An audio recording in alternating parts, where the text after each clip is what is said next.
Assalamu alaikum wa rahmatullah, que la paix de Dieu soit sur vous, ainsi que sa miséricorde et ses bénédictions.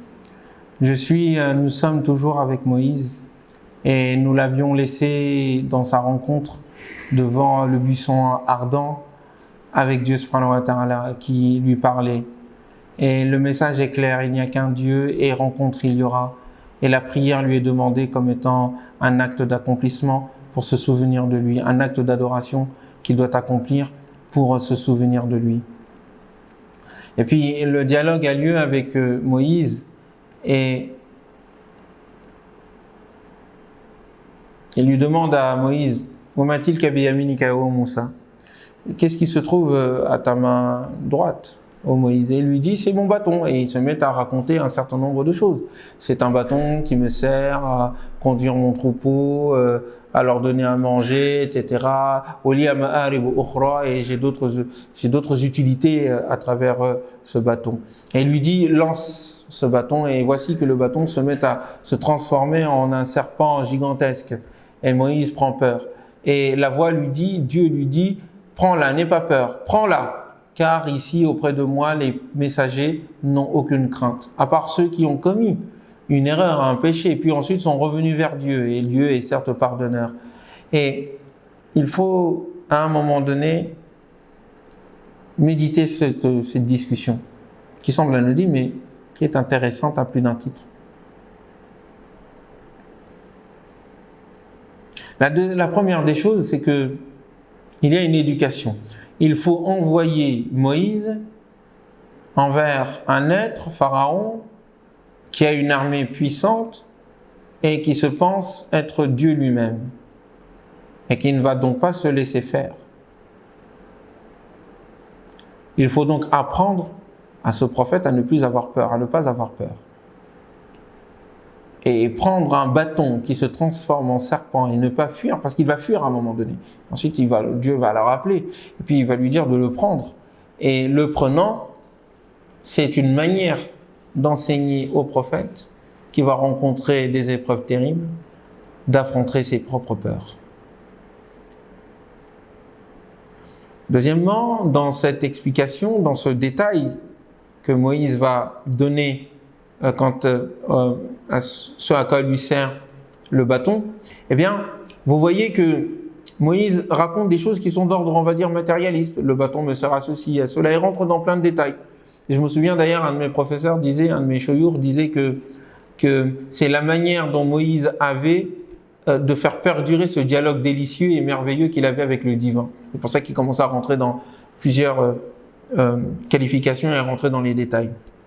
C'est vrai. Mais cela indique aussi un état d'esprit, c'est-à-dire l'état d'esprit de celui, comme nous tous, qui va se mettre à voir, qui voit le monde au fait dans son objectivité, dans son utilité objective et matérialiste et matérielle.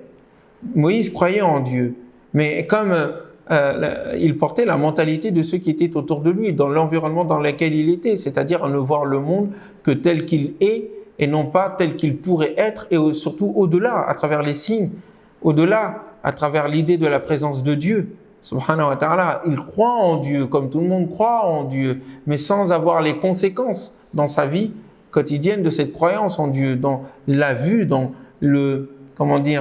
dans la conscience concrète dans sa vision des choses, que Dieu subhanahu wa ta'ala et son action ne s'enferment pas dans l'ordre du monde tel qu'il est et qu'il dépasse et transcende l'ordre du monde. Le sens du monde vient interpeller les sens des hommes dans dans le dépassement qui lui fait voir de l'ordre du monde lui-même. Le miracle sert à faire comprendre à l'être humain qu'il doit ouvrir les fenêtres de son esprit pour voir au-delà, pour voir les signes de la création, pour voir le sens de la création qui transcende l'ordre de la création. Et pour cela, il faut qu'à un moment donné, il y ait quelque chose qui vienne briser ce que l'être humain pense être éternel pour lui faire comprendre qu'il y a quelque chose qui le dépasse. C'est ce à quoi sert le miracle. Et c'est pour ça que c'est un signe, le signe vers quelque chose. Et donc, ce bâton anodin dont il décrit dans le détail, dans le menu, l'ensemble de ces de ses fonctionnalités, va avoir une fonction qu'il n'avait pas du tout prévue, qui est extraordinaire, mais qui en réalité est ordinaire pour celui qui croit en Dieu, eh bien il va se transformer en serpent. Sa main, qui n'est qu'une main, eh bien va devenir toute blanche. Lorsque le divin lui dira de le mettre dans sa poche ou sous son aisselle, et ensuite elle ressortira toute blanche, bayda al-nadhirin, blanche comme pour les voyants, ceux qui voient, et sans que cette blancheur ne soit synonyme d'un quelconque problème, d'une maladie telle que la lèpre. Sous-entendant ainsi que la peau, c'est ce que certains diraient, de Moïse n'était pas blanche, car sa blancheur, comme miracle, démontrait que sans ce miracle-là, sa peau était plutôt sombre. Peu importe, était noir ou blanc, la question ici, du point de vue coranique, n'est pas importante. Moïse n'est pas important en raison de son origine, Moïse est important en raison de son message et de son rôle pour l'humanité. Peu importe en tous les cas. Mais cela montre ici, cette vision, ces miracles-là visent à aider l'être humain à transcender le matérialisme dans lequel il peut se trouver lorsqu'il pense que le monde tel qu'il est parce qu'il devrait être ainsi. Et le miracle montre non. Le monde est tel qu'il est parce qu'une volonté l'a voulu et qu'il peut être autrement et que la foi, c'est ce qui permet justement de transcender, de voir le monde au-delà, de voir le monde à travers son au-delà pour être contributeur de sa transformation, de son amélioration. Un autre dialogue va continuer dans cette discussion entre Dieu et son messager, Moïse. Il est envoyé. Et rappelle-toi lorsque ton Seigneur appela Moïse, va donc vers le peuple injuste. Il s'agit du peuple de Pharaon. Ne vont-ils donc pas se mettre à avoir conscience de Dieu et à le craindre? Et Moïse va répondre ceci. Ya Rabbi, oh mon Seigneur, inni akhafu. Je crains qu'il me traite de menteur. Je crains qu'il me traite de menteur. Inni akhafu an yukadhibun. Wa yadiqu sadri, et que mon cœur et ma poitrine se resserrent de tristesse, de douleur. Je n'arrive pas, lorsque je serai sous la pression, je ne pourrai peut-être pas m'exprimer comme il le faut. Et que ma langue à ce moment-là se mette à fourcher, qu'elle ne soit pas droite, que je n'arrive pas à m'exprimer, que je n'arrive pas à délivrer le message. Et je crains donc à ce moment-là qu'il me traite de menteur. Et en plus de cela, au-delà de ce que je pense être mon incapacité intrinsèque, mes défauts, eh bien, j'ai peur. Et j'ai commis un crime, ils ont contre moi un crime que j'ai commis. Et j'ai donc peur qu'il me tue. J'ai peur qu'il me traite de menteur et j'ai peur qu'il me tue. Et en plus, je ne suis pas digne de cette mission, car je suis quelqu'un dont le cœur peut facilement se resserrer et en conséquence avoir sur ma langue un effet qui m'empêchera de m'exprimer. Vous avez vu la manière dont j'explique ou je traduis ce mot.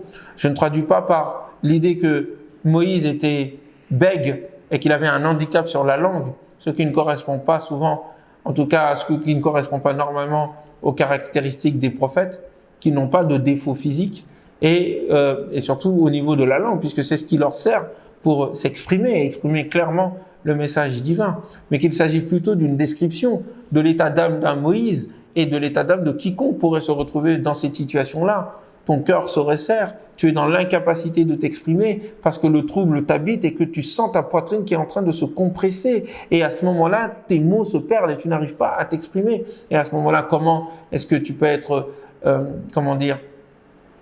digne défenseur de la vérité? Comment est-ce que tu peux être un digne transmetteur de la vérité si cette transmission est handicapée par ton langage, par ton propos et ta psychologie?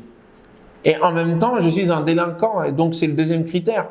Il y a de gros problèmes qui pèsent sur moi, donc je ne suis pas le candidat idéal. Fa'arsil ila Haroun. Je préfère donc que tu envoies vers Haroun, mon frère. Mon frère Haroun, que je connais, est bien plus éloquent que moi, et bien plus capable que moi. Et j'ai donc peur qu'il me traite de menteur.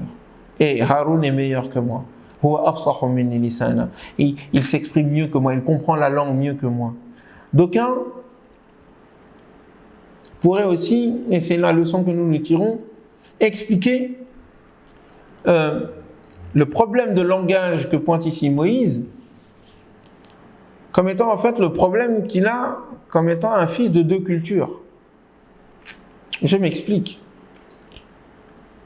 Moïse va chez Pharaon, mais en réalité Pharaon n'est qu'un moyen, puisque c'est lui au fait qui détient les enfants d'Israël et qui les maintient en esclavage. Et le but ultime de Moïse, c'est de libérer le peuple d'Israël, comme il le dit d'ailleurs. Il va le dire à Pharaon et de s'adresser, il a été envoyé aux enfants d'Israël. Mais Moïse n'a pas grandi parmi les enfants d'Israël. Il a grandi dans le palais de Pharaon. Est-ce qu'il maîtrise la langue des enfants d'Israël, comme son frère qui a grandi parmi eux la maîtrise? Est-ce qu'il est reconnu et légitime au sein des enfants d'Israël, comme le pourrait être son frère, à ses yeux en tous les cas? Donc le fait qu'il parle mieux pourrait vouloir dire qu'il parle mieux la langue des enfants d'Israël et se fera mieux entendre et comprendre par les enfants d'Israël.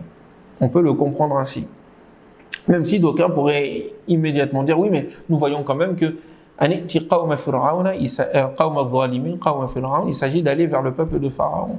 Donc il s'agit de s'adresser aussi à Pharaon. Peu importe.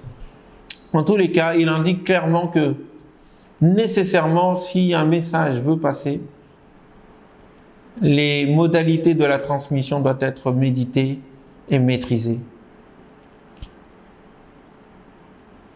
Mais au-delà de cela, Dieu, subhanahu wa ta'ala, qui comprend très bien et qui connaît à l'avance les différentes, les différentes objections que Moïse va avoir avec lui, eh bien, continuera à penser, non, décidera, je ne sais pas si Dieu pense, mais Dieu décide plutôt, décidera de toujours faire de lui son messager et de rajouter, en raison de la demande de Moïse, son frère Haroun en tant que messager et soutien de Moïse face à Pharaon.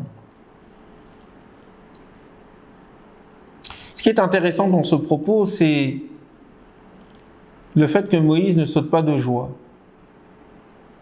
à l'annonce qu'il va être prophète.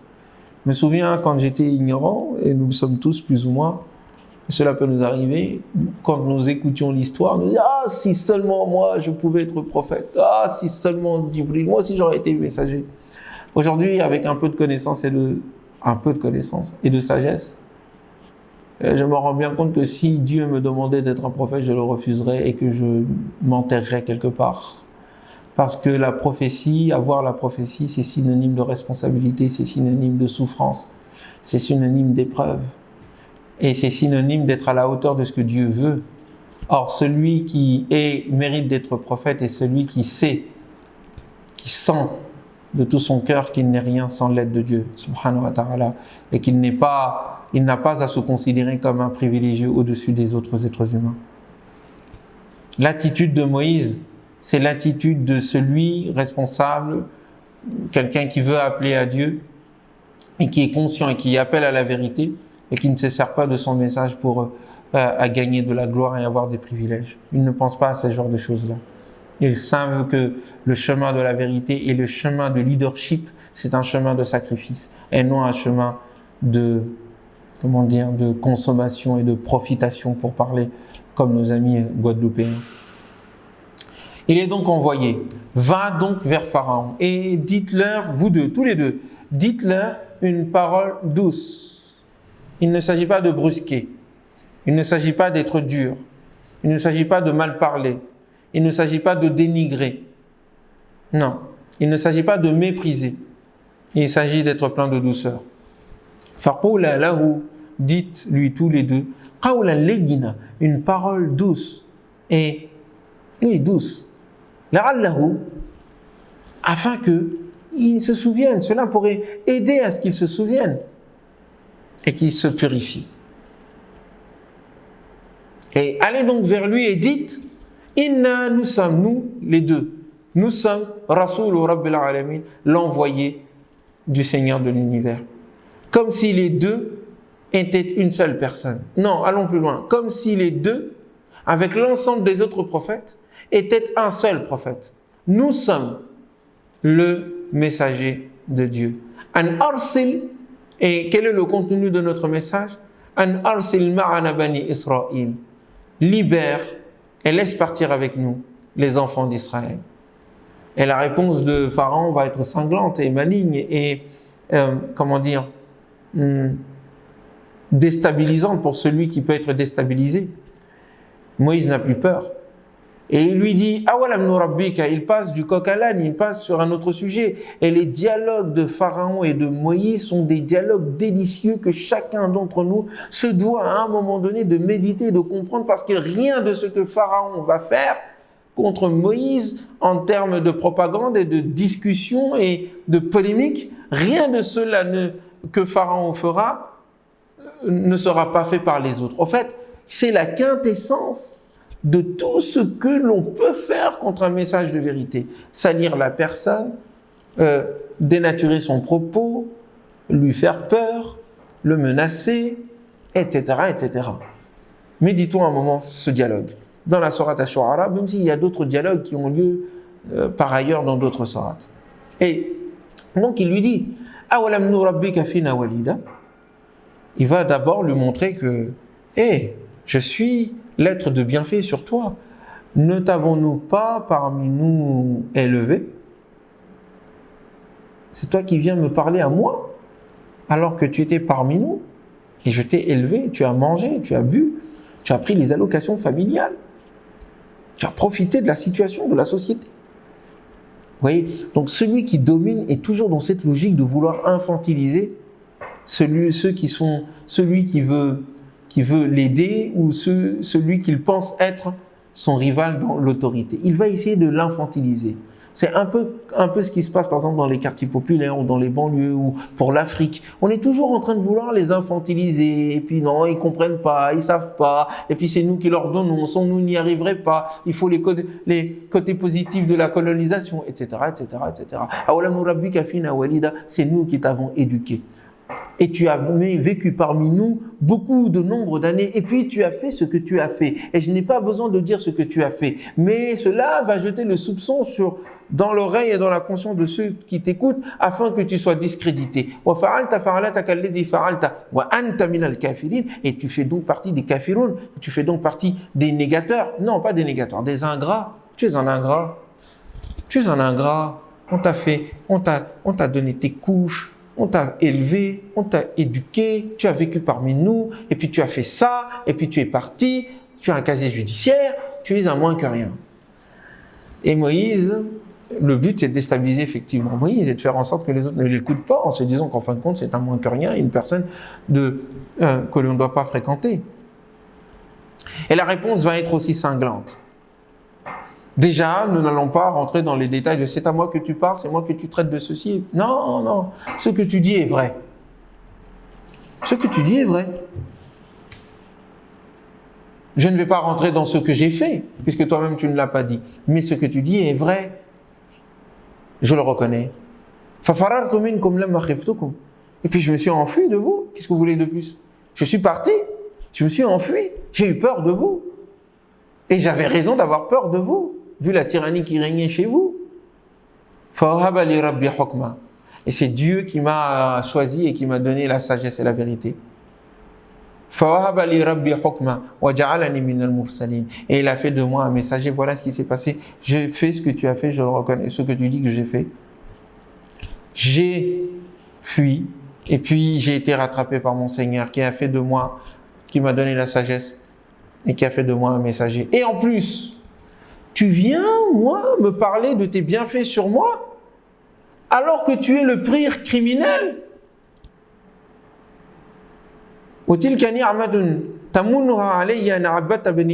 Alors que toi, tu es coupable d'avoir réduit à l'esclavage tous les enfants d'Israël. C'est ça que tu viens, toi, c'est avec ce crime-là que tu viens me parler avec arrogance des bienfaits soi-disant que tu aurais fait sur moi. Quel est le poids du bienfait que tu dis m'avoir fait bénéficier à côté de ce crime que tu as commis contre les miens et contre toute ma famille. Ouais. Et quelquefois, c'est un peu le même rapport que nous avons avec les pays occidentaux ou en tout cas l'élite occidentale. Cette manière à un moment donné de nous rappeler leurs bienfaits, mais qu'en même temps on se rend compte que mais attendez, mais de quoi vous parlez? Vous nous aidez dans le développement dans nos pays, au Sénégal ou au Mali ou autre chose. Mais si on compare ce développement, cet argent que vous nous donnez pour nous développer, en comparaison à ce que vous avez volé, est-ce que vous continuez à voler par différentes manières? Mais on peut pas, vous pouvez pas parler. Vous ne pouvez pas discuter. Le nombre de morts de l'esclavage, le nombre de morts en raison de la colonisation, le nombre de morts en raison de l'impérialisme, le nombre de morts en raison de l'ordre international économique que vous mettez en place est sans commune, n'est pas comparable avec vos aides que vous nous donnez ou les quelques crimes que les uns et les autres peuvent commettre parmi nous.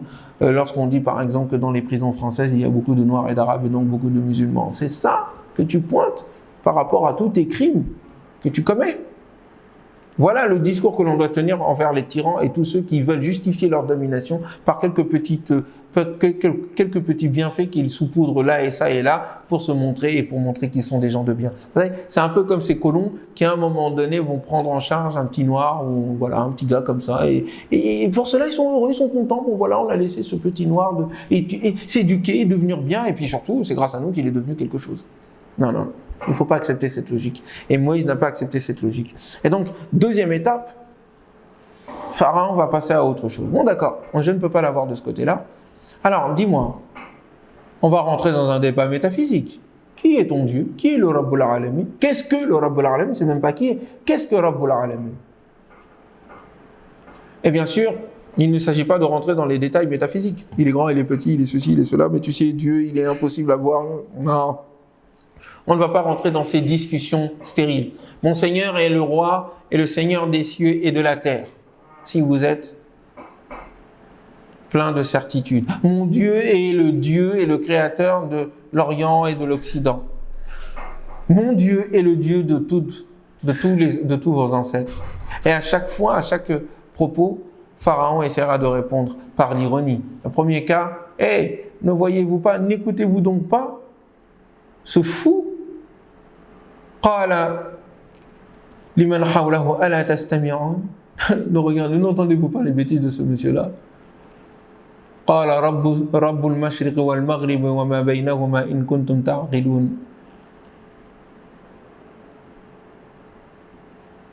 C'est le Seigneur de l'Orient et de l'Occident si vous réfléchissez. Qala inna rasulakum alladhi ursila ilaykum la majnun. Mais l'envoyé qui vous a été, le messager qui vous a été envoyé, c'est un fou. Et donc à chaque fois, Moïse répond de façon posée et continue la présentation du message qui est le sien. Présenter Dieu, dire de qui il vient et quel est le fond de son message. Il faut libérer le peuple d'Israël. Et pour quelle raison? Parce que tu ne peux pas réduire en esclavage un être humain, parce que tu n'es pas Dieu. Et que Dieu est le Seigneur de l'univers. Et je suis en train de t'expliquer qui est le Seigneur de l'univers. Vous connaissez ce qui va se passer. Il va le menacer, comme tous les tyrans sans argument qui menacent ceux qui portent la vérité. Et vas-tu donc prendre un Dieu en dehors de moi? Et si jamais tu continues sur cette voie, je vais donc te jeter en prison. Et il lui dit, mais tu vas me jeter en prison sans argument, alors que j'ai des preuves évidentes pour toi, qui argumentent en ma faveur. Montre-moi tes arguments, montre-moi tes miracles, montre-moi tes signes.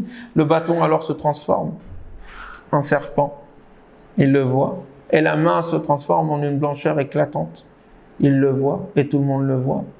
Une crainte peut-être a traversé le cœur de Pharaon, mais l'orgueil a quelquefois des stratagèmes qui peuvent nous étonner. En tout cas, qui n'ont pas de raison d'être. Et immédiatement, il trouve la voie, il trouve le chemin, il trouve le stratagème, il trouve plutôt la propagande prête qui va servir de couverture pour empêcher les oreilles attentives d'écouter le propos de Moïse. Ah, j'ai compris, vous êtes des sorciers, vous êtes des magiciens, vous êtes des sorciers et vous êtes là pour nous empêcher de vivre notre vie, pour détruire notre civilisation, notre mode de vie. Vous voulez nous faire sortir de l'Égypte et prendre notre place. Vous voulez au fond le royaume d'Égypte. Un peu, vous voyez un peu le délire qu'il y a en Europe lorsqu'on vous parle de grands remplacements et qu'on vous dit que les Noirs et les Arabes qui sont là-bas et qui font beaucoup d'enfants sont en train de recoloniser, de faire une colonisation à l'envers de l'Europe et que nous allons perdre notre identité, etc., etc., et toutes ces bêtises. Alors que vous vous posez la question, mais dans quel conciliabule, dans quel complot est-ce que les Africains et les Arabes se sont réunis pour faire de l'islamisme et faire en sorte que nous puissions envahir subrepticement à travers le ventre de nos femmes l'ensemble de l'Europe? Que nenni. Les personnes qui vont en Europe n'ont pas ces projets-là. Ce sont des êtres humains comme le reste des Européens et qui veulent survivre et surtout qui veulent avoir la chance d'avoir de quoi assurer leur avenir, tout simplement, comme c'est le souhait des Européens, comme c'est le souhait des Asiatiques, comme c'est le souhait de tout être humain sur Terre. Et nous allons là où nous pensons que cette subsistance, que cet avenir nous est garanti. En tout cas, ces possibilités, il y a plus de possibilités qu'elles se réalisent qu'ailleurs, tout simplement. Mais ça n'est pas cela dont on va parler, alors que c'est ce qui saute aux yeux.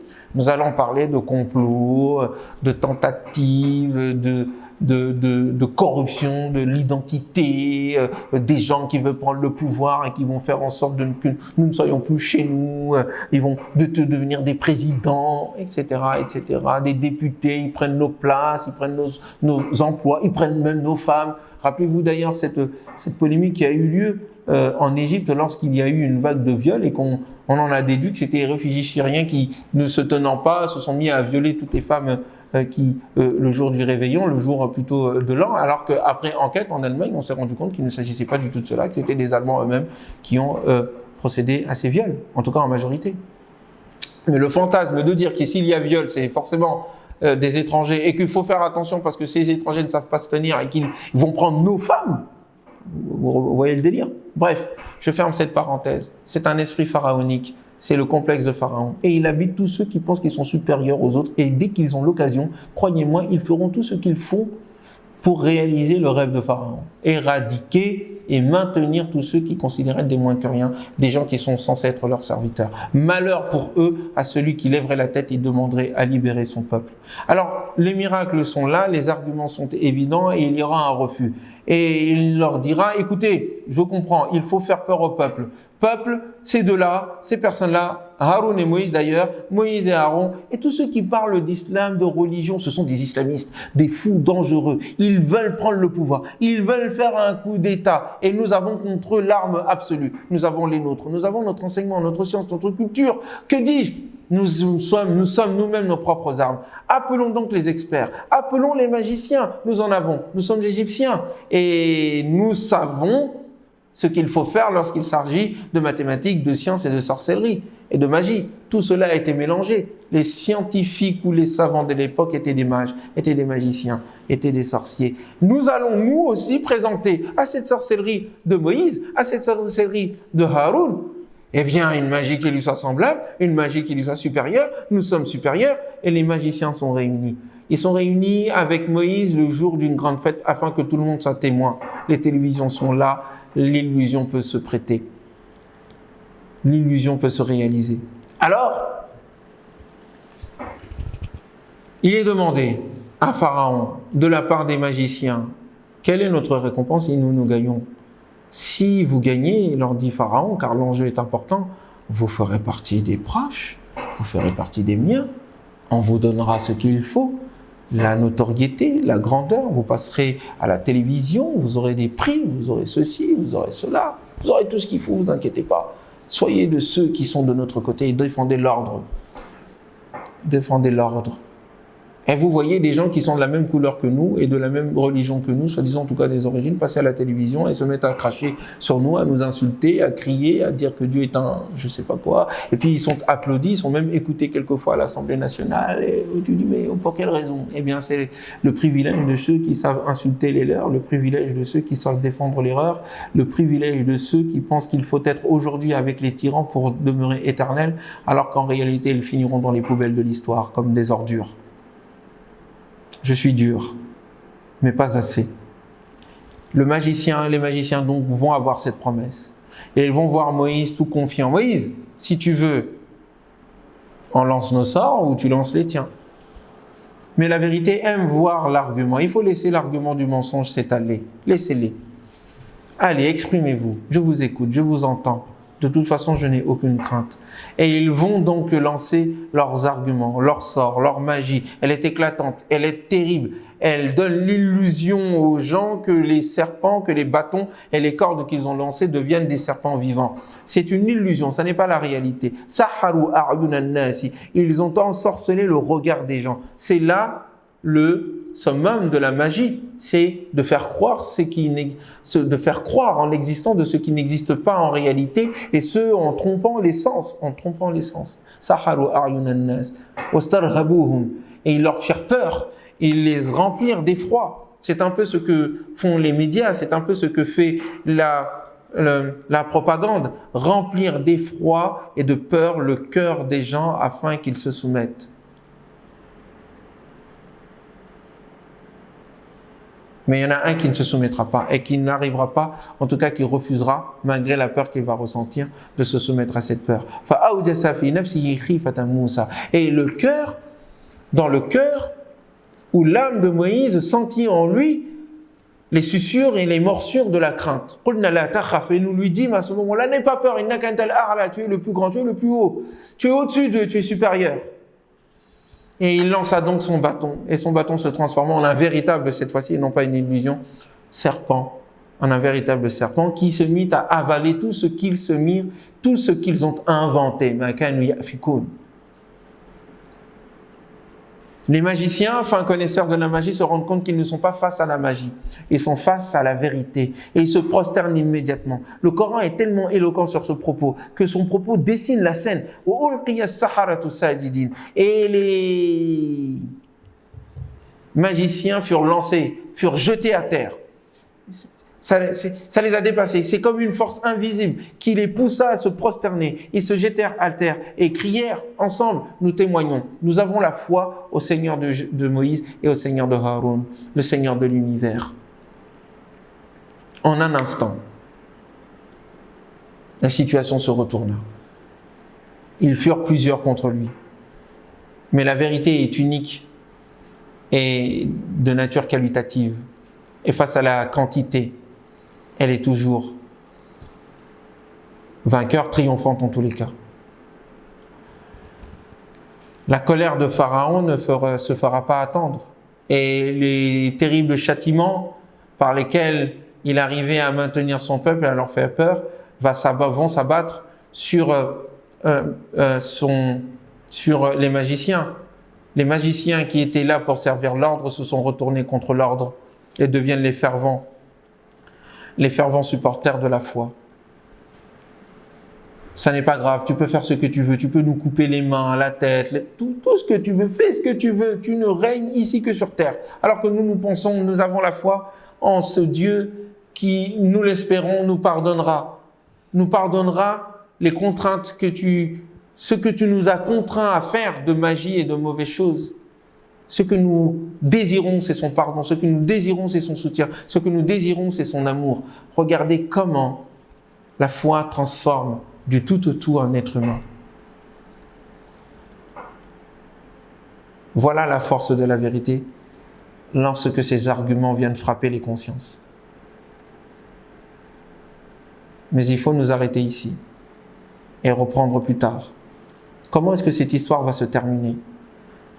Comment Moïse va réussir à libérer le peuple d'Israël? Est-ce que Pharaon va entendre le message? Vous le savez tous, il ne l'entendra pas. Il est têtu, il est orgueilleux, il est Pharaon.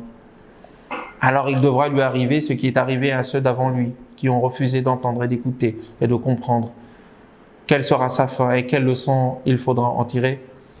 C'est de cela dont nous allons parler pour la prochaine conversation, s'il plaît à Dieu. Je vous souhaite un très bon Ramadan. Je vous dis paix.